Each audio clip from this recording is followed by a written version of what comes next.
Hey everyone and welcome to my YouTube channel. This is me Raj Laxmi here with my first YouTube video, which is going to be a documentary on the topic of political parties, mainly focusing on West Bengal Elections 2021. So without any further ado, let's get into the video.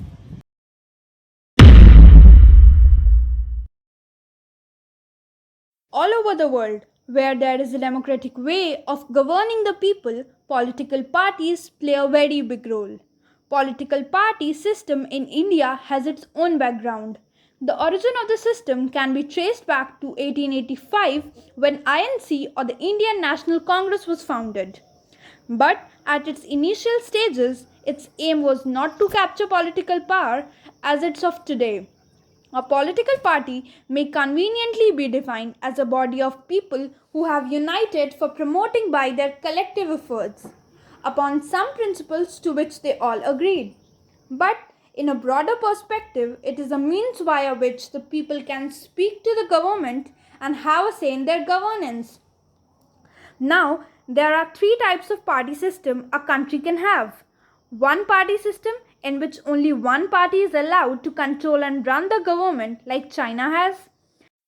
Then comes the second type. In this, power usually changes between two main parties. And the third comes the multi-party system. In this, several parties compete for power and more than two parties have a reasonable chance of coming to power either on their own strength or in alliance with others. And obviously, unclearly, in India, there is a multi-party system. As said, the number of political parties and groups runs into hundreds and new parties are also coming up. In every political party, there is a great importance of the leader. A popular and dynamic leader, as well as with attractive plans for the nation, can take the party to height of its glory. Now talking about the functions of these political parties. Every party in India has to register with the Election Commission in order to contest elections by putting up candidates. They put forward different policies and programs for public welfare and gives people a choice to make a more evolved and effective decision. Also, they play a decisive role in lawmaking. They form and run the government. Now talking about a good politics, so it consists of the ruling party and the opposition party with both of them working for the development of the country in their capacities. As the opposition parties questions, criticizes and demands accountability from the ruling party so that the ruling regime is kept in check. The system works fine in its idealistic form, but we all know the political reality. Since parties are the most visible face of democracy, it is natural that people blame parties for whatever goes wrong within a country. So these parties often experience criticizing by the people. The next thing is that a party that secures at least 6% of the total votes in Lok Sabha elections or assembly elections in 4 states and wins into at least 4 seats of the Lok Sabha is recognized as a national party. So these national parties are not new for we people. Some of them are BJP or the Bharatiya Janata Party, which is ruling in the country now. And there are several more like Bahujan Samaj Party, Communist Party of India, All India Trinamool Congress, which is ruling in West Bengal, and I'll discuss it in the next half of the video as well, etc. But most important thing about a political party is that it should adopt only constitutional means and methods for achieving its objectives. Now talking about the Bengal elections. So Bengal is a state which I could say have mostly seen the chief ministers ruling or serving for a longer period of time. So, the most awaited Bengal elections politics started with the announcement by the Election Commission about the election schedule on 26th of Feb 2021, and the election was held in 8 phases for the 294-seat West Bengal Assembly starting from March 27 and going on till April 2021. This kind of prolonged schedule was required to conduct a free and fair election keeping in mind the COVID-19 protocols.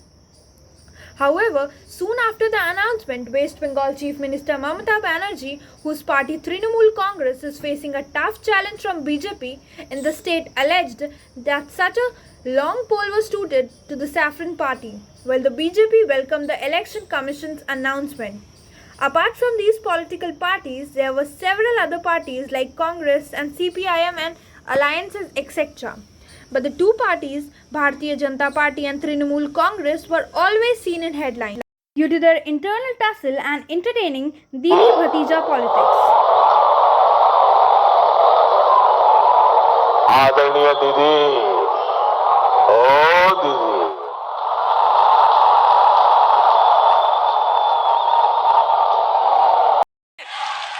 দিদি আর ভাতিজা বলতে হয়, তাহলে আমি challenge করছি অমিত শাহকে, first you contest with Abhishek Banerjee.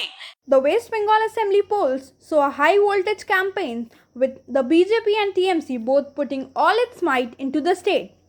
This time in the West Bengal elections, there were only a few campaigns both by the BJP and TMC, but later TMC discontinued the campaigns in Kolkata for remaining 3 phases of the ongoing assembly polls in the state amidst an alarming increase in COVID cases. During one of his rallies, BJP leader Narendra Modi said he was elated to see a large crowd and election rally in West Bengal's Asansol, and this comment drew criticism amidst the spike of COVID cases across the country. एक चौथाई लोग भी नहीं थे सभा में। आज चारों तरफ मैंने ऐसी सभा पहली बार देखी है जी, पहली बार देखी है। अब बताइए। Now, TMC Supremo Mamata Banerjee has contested from the Nandigram seat alone, dispelling the rumors that she'll be contesting from more than one seat. This decision was politically significant as Subhendu Adhikari was once a trusted member of TMC and who left TMC and joined to BJP, was the MLA from this segment and has made it amply clear that he wishes to beat Banerjee from the seat itself. It must be added here that Adhikari has pledged that he would quit politics if he did not beat Mamata by 50,000 votes in Nandigram. Bengal Chief Minister Mamata Banerjee, who hit the campaign trail in a wheelchair, made the 300-kilometer journey to Purulia, where she declared, "People's pain is greater than my pain," referring to her injury sustained last week in Nandigram. She said, "Some thought I wouldn't be able to step out with this broken leg. My pain is not greater than the suffering of people as democracy is being trampled by dictatorship." She had said, "I'll continue to roam around Bengal on the wheelchair. If I go on bed rest, who will reach out to the people of Bengal?" the CM had said.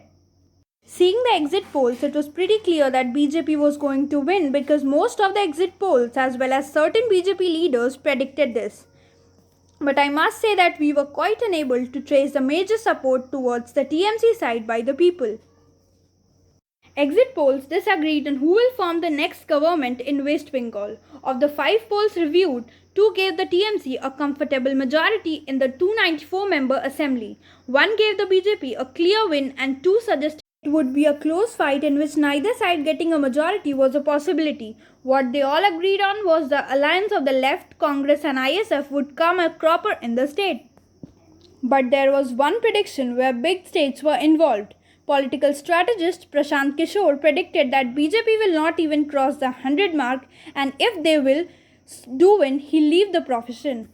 But on the other side, Mamata Banerjee urged and said to people as well as to her party workers to stick to post till last vote is counted. And finally, on 2 May 2021, the votes were counted and the results were declared. Or I must say that Khela was over, and Didi is still the Didi of Bengal. And the predictions of Prashant Kishore turned out to be true. So Trinamool Congress chairperson Mamata Banerjee led her party to one of its biggest political victories in the past 3 decades, with securing the 2/3 majority by single-handedly stopping the BJP Piggernoth in Bengal, paving the way for her return as chief minister for a 3rd consecutive term. Also, even after having a landslide victory in Bengal but lost in a cliffhanger in Nandigram to the BJP's Subhendu Adhikari, her former protege. But later she said that she'll go to the court because she heard that there were some malpractices. And Nandigram is the town that catapulted Mamata Banerjee to power for the first time in 2011. But the question being that, is she now able to stay as a CM candidate as she lost her own seat but her party won? So can she be the PM again? So the answer is a big yes. Cause this isn't the first time when it happened. For this, one MLA has to resign and there will be by-elections for that seat, and Mamata Banerjee will run and she'll have to win that elections within 6 months to become the CM again. So that's the procedure, which sounds a bit complicated, but in reality it's not so. About the factors responsible for the TMC victory and BJP's loss will be, the TMC leader Mamata Banerjee was always able to put forward her daughter of soil image when BJP was not.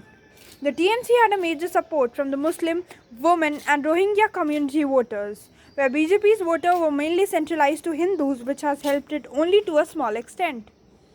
And about BJP, I really think that there was a lack of local leaders as Mamata Banerjee presented herself as an organic leader.